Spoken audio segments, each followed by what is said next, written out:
మేము అధికారంలోకి రాగానే ఈ రాష్ట్రంలో ఉన్నటువంటి యాదవ్ కుర్మ సోదరులందరికీ అకౌంట్లలో 2 లక్షల రూపాయలు వేస్తామని చెప్పినారు. 18 నెలలు కావస్తా ఉంది, కనీసం దాని మీద సమీక్ష లేదు. నిన్నగాక మననే ఆ పశుసంవర్ధక శాఖ మంత్రి మాత్రం వచ్చిండు, వాకర్ సిఆర్ గారు. ఆ రోజు కేసీఆర్ గారు గాంధీజీ కలగన్న గ్రామీణ స్వరాజ్యాన్ని స్థాపించాలని ఒక గొప్ప సంకల్పంతో గొర్రెల పంపిణీ పథకం సంబంధించినటువంటి బడ్జెట్ 11,000 కోట్ల రూపాయల ప్రణాళిక రూపొందించింది. ఈ రాష్ట్రంలో మొదటి విడతలో 3,94,000 మంది యాదవ్ కుర్మ సోదరులకు సుమారు 73,84,000 గొర్రెల యూనిట్లు పంచాలని ఆలోచన చేసి మొదటి విడతలో 73,84,000 గొర్రెల్ని ఈ రాష్ట్రంలో యాదవ్ కుర్మ సోదరులకి 5,001 కోటి రూపాయలు ఖర్చు పెట్టి మేము ఇవ్వడం జరిగింది. ఆ విధంగా గొర్రెల పంపిణీ పథకాన్ని కేసీఆర్ గారు ప్రారంభిస్తే ఈ దేశంలోనే మాంసం ఉత్పత్తిలో తెలంగాణ నెంబర్ 1గా నిలిచింది, జీవాల జనాభాలో అగ్రగామిగా నిలిచింది అని రేవంత్ రెడ్డి ఈ గుడ్డి సర్కారుకు ఇవాళ నేను పత్రికా మిత్రుల ద్వారా సూచన చేస్తా ఉన్నా. అదేవిధంగా మేము పాము గరిసో తేలు గరిసో యాదవ్ కుర్మ సోదరులు చచ్చిపోతే గతంలో కేసీఆర్ నాయకత్వం 1 లక్ష ఎక్స్గ్రేస్ ఇచ్చేవాళ్ళు.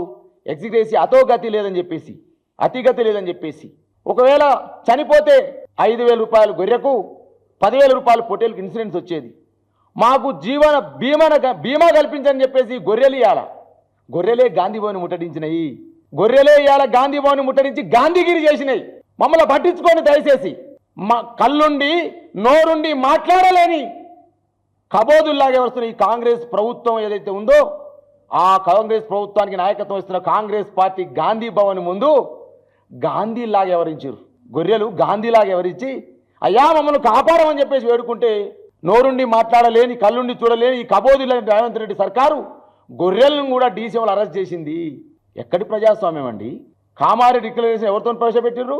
యాదవ్ కుర్మ సామాజికం చెందినటువంటి మా ముఖ్యమంత్రి తీసుకొచ్చి డిక్లరేషన్ పెట్టారు. డిక్లరేషన్ పెట్టి ఎవరికి తలగోరు కడుతున్నారు?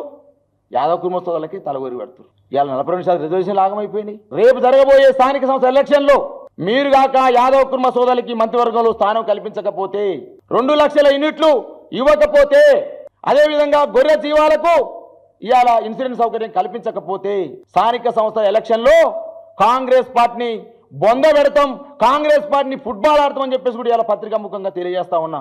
మీరు మాలమాదిగా సోదరులను చూసి సిగ్గు తెచ్చుకొని చెప్పేసి ఇవాళ అంజన్ కుమార్ యాదవ్ని బీర్లు అయ్యలేను, అదేవిధంగా అనిల్ కుమార్ యాదవ్కు ఇవాళ నేను ఇలా పత్రికా ముఖంగా డిమాండ్ చేస్తా ఉన్నా.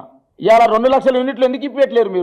మీరు అన్నారు కదా ఎలక్షన్లో ఓట్లు వేయంగానే ఎందుకు ఇస్తలేరు? మీరు ఎందుకు యాదవ్ కుర్మ సోదరులు పట్టించుకుంటలేరు? వాళ్ళ ఎగ్జేషన్ ఎందుకు మాట్లాడతలేరు? కాబట్టి ఇవాళ బేషరత్గా గాంధీ భవన్ ముట్టడించినటువంటి యాదవ్ కుర్మ సోదరుల మీద కట్టినటువంటి కేసులు ఏమైనా ఉంటే తీసివేయాలి. అదేవిధంగా ఏదైతే వాళ్ళ ఎజెండా ఏదైతే వాళ్ళ యాదవ్ కుర్మ సంఘాలు, యాదవ్ హక్కుల పోరాట సమితి, అదేవిధంగా యాదవ సంక్షేమ సంఘం ఆధ్వర్యంలో చేసిన ఈ ధర్నా ఏదైతే ఉందో డెఫినెట్గా రేపు గ్రామాన స్థానిక సంస్థల ఎలక్షన్లో మీరు చేస్తున్నటువంటి అరాచకాలు, మీరు చేస్తున్న ఈ అన్యాయాలు, మీరు గొర్రెల పంపిణీ యూనిట్ల పట్ల మీరు చేస్తున్న నిర్లక్ష్యం సంబంధించి డెఫినెట్గా గ్రామానికి వెళ్తాం. గ్రామాన మీ కాంగ్రెస్ పార్టీని ఖచ్చితంగా బొంద పెడతామని చెప్పేసి కూడా తెలియజేస్తా ఉన్నా.